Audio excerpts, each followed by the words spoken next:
It's a bird. It's a plane! It's the Glute Guys.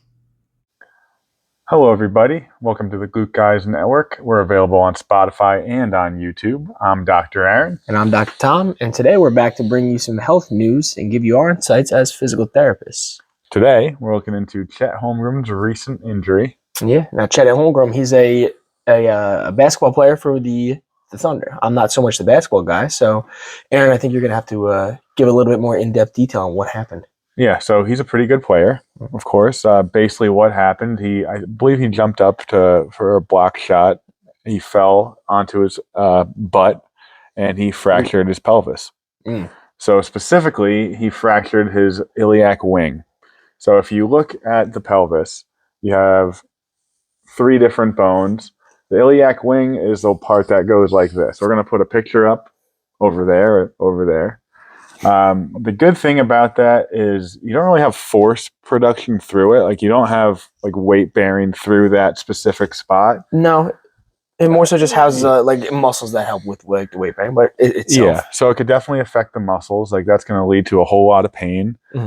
We couldn't really find anything on whether he's weight bearing or not. He still could be not weight bearing based on what Dr. Tom was just saying, and that the muscles are all going to be affected. And based on that, you sort of adapt how you're going to progress. I mean, he's only 8 to 10 weeks, so it doesn't seem like it's the worst thing ever. No, especially because your typical, more typical pelvic fracture takes upwards of like 3 months or so to heal. It seems like that this might be a little bit more minor, but not to downplay it because it still is a fracture, which is significant. He just was lucky that it was more so a fracture of a non-weight bearing portion of his pelvis. Yeah, so like if it was the case where he's non-weight bearing right now, it's basically about keeping his leg moving and keeping his muscles strong. One of the most important ones is the glutes.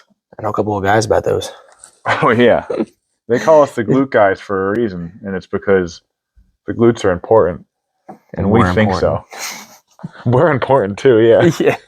But no, so for Chet, we're mainly going to be looking at, I mean, we don't have all the details. We don't know what the x-rays look like. We don't know anything more than just the part of the bone that he fractured. So you're going to want to just keep range of motion. You're going to want to work with weight bearing, most likely is going to be as tolerated, which could lead us to having him starting walking with like things like a walker. Yeah. Just to take some pressure. And we want to keep all the muscles activated. That's why we brought up the glutes. We want to do exercises like a clamshell, which is basically on your side, moving your legs up and down like a clamshell. We also want to work on your big glutes in the back. You could do that in a lot of different ways. You could lay on your stomach and lift your leg up. You can do a standing non-weight bearing on the opposite side and just, offset it. You also want to keep working on your knee muscles as well. So kick your knee out and back, and move your ankles all which ways. And progress it with resistance. And for him, specifically being an athlete, I mean, it's important for all patients. I use it day to day in my clinic. It's just functional training. You know, he's a basketball player, so when he finally progresses, they're not going to just throw him back on the court like, oh, hey, it's been 8-10 weeks. Let's throw him back out there. In that time period, they're going to make sure that they do functional training with him. Like, hey, can you tolerate cutting? Can you tolerate a lot of these things? Yeah, I mean, even before that, depending on the severity, he might just have to relearn how to just walk normally, like have a normal gait pattern. Sometimes they even use like a assistive device, like a cane or a walker, just to help take some weight off of it. And then as you get stronger and as the bone heals more, you take away the walker, you use the cane, take away the cane, you don't use anything. And then from there, like you said, you start doing more sport-specific, even before sport-specific, running. Yeah, running, squatting, just seeing how it feels on the squat, adding weight to it, loading the squat. Yep. And then working into some plyo stuff too. You want to work on like jumping, landing, having him stand on something and coming down as if he's mimicking like coming down from a rebound. Break down each portion of the functional aspect before having him do the actual functional training. Yeah.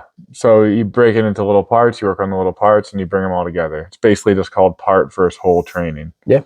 You work on the small parts, and then you use that to build the big parts. And sometimes you do just work on the big parts too. Yeah, it really depends on person to person. Him being an athlete and this being not like the most severe pelvic fracture might not have to do so much of like the part to whole kind of training. He might be able to just get right back into it. But again, a lot of it's going to factor in based on his pain tolerance, based on his strength, and a lot of other just external factors that we don't know.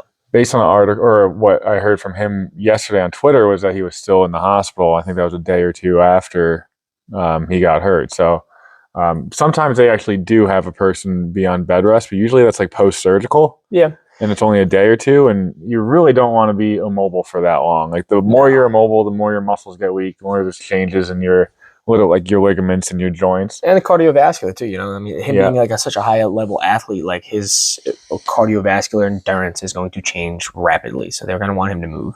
Yeah. Now, one reason I can see them wanting to potentially keep him for some time, just from my experience and seeing like a lot of like fractures and some pelvic fractures in my time in my clinic, they might be keeping him just to keep an eye on like inflammatory levels. They do one image, whether it be X-ray, CAT scan, MRI, and they see the fracture. They want to make sure when inflammation levels come down that they had the whole fracture in the picture and it wasn't being blocked off by potential inflammation or something other, like some other structure blocking it. Yeah, you want to be extra safe than sorry. And especially with someone that's a multi-millionaire and a pro athlete, they're going to try to do everything they can to sort of make sure he's ready to play. Yeah, exactly. He's important like to the team and whatnot, so they want to make sure that they don't rush him back. Yeah, they want him back as soon as possible, but they want him back as soon as possible healthy. Yeah, he's arguably their second best player, but they're also such a young team, which is something you might not know, but you don't want to rush a young team into it. Like they're going to have plenty of years to be good, and he's especially him, someone being a player that has injury history. Like I don't remember if he didn't play the first year or he missed a few months, but he had a Liz Frank injury, which is just basically a foot injury messing with some of the bones in your feet. And that kept him out for a long time. So you already see some structural things with him go wrong. You want to make sure that he's extra safe.